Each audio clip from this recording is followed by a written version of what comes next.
Gentlemen, good evening. To my colleagues that are here, thank you very much not only for joining us tonight, but also taking part in an activity that has taken us too darn long, but we haven't had any tax bills in a while. So you have to have a tax bill to have a tax component. This evening, what I want to do is to thank you for taking time to come to Washington, D.C. I'm pleased to see that we have brothers among us who not only care deeply about the future of this country by being here, but also who deeply care about what we know as our fraternal experience. An opportunity that we have every March, is that right, Kevin, or is it in April? Sometimes March, sometimes April, is the NIC comes to Washington, D.C., and they bring hundreds of young fraternity members, but also joined by alumnus of fraternities and sororities. And it is a walk on the hill, but it's a relationship that we have with young people that are in school today. We're hearing stories across the nation that really are disappointing, I believe, to those of us who had a fraternity experience that believed it was not only good for us and our brothers or sisters, but it was really good for the campuses and the communities that we were a part of.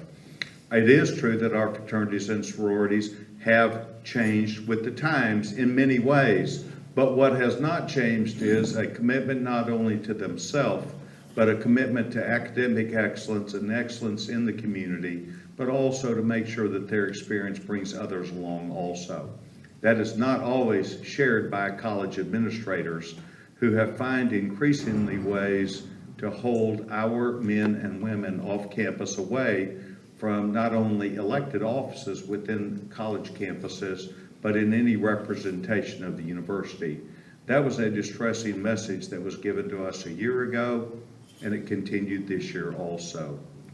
You being here tonight is more than just brotherhood among a group of people who have much in common, not only the bonds of brotherhood, but really the bonds of what we're trying to do in this country, and that is that we believe in American exceptionalism.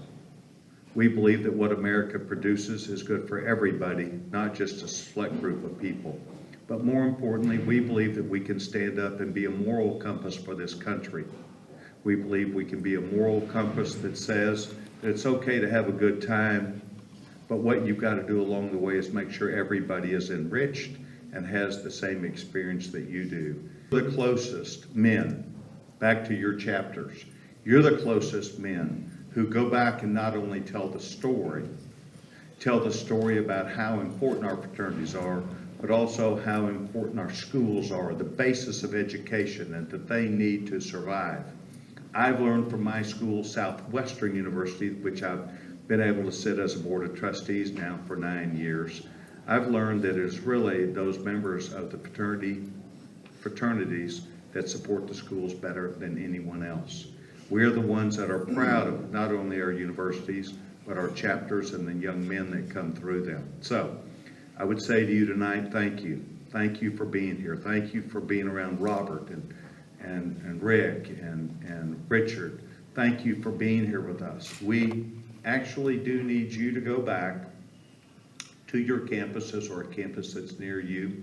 I have Southern Methodist University. I did not graduate from SMU, but I was invited by the chapter back again. By the way, gave them some old chants from back at the Pike House in their 1978. They were new to them, but they were a lot of fun. But trust me, we believe in what we've done. We believe in American exceptionalism and excellence, and you give us that shot in the arm. If I can be of assistance to you, please let me know. Your members know who I am. But more importantly, if you'll spread the good word up here and to your members that we are very serious about one piece of legislation that we would like included, and it's called CHIA, and it's collegiate housing.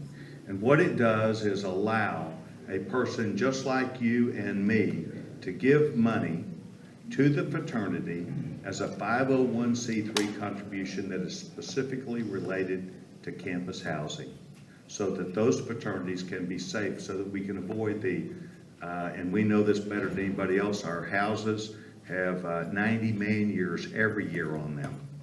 And they do sometimes more. If you're a Sigma Nu, 200 years.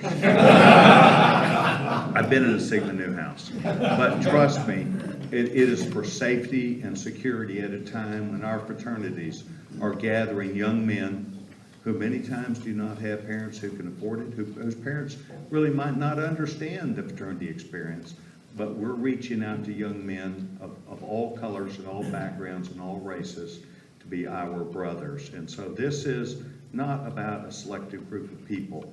It is about those that will lead America in our future. And they need an opportunity to have us help them with their collegiate housing. And for you to be able to say to the members that you run into, please contact members of the Ways and Means Committee who are putting together that tax bill now. CHIA, Collegiate Housing, and I'm the lead sponsor, Pete Sessions. I'm chairman of the House Rules Committee. If we get it in there, I'll keep it when it gets to the Rules Committee. Thank you very much, and God bless you.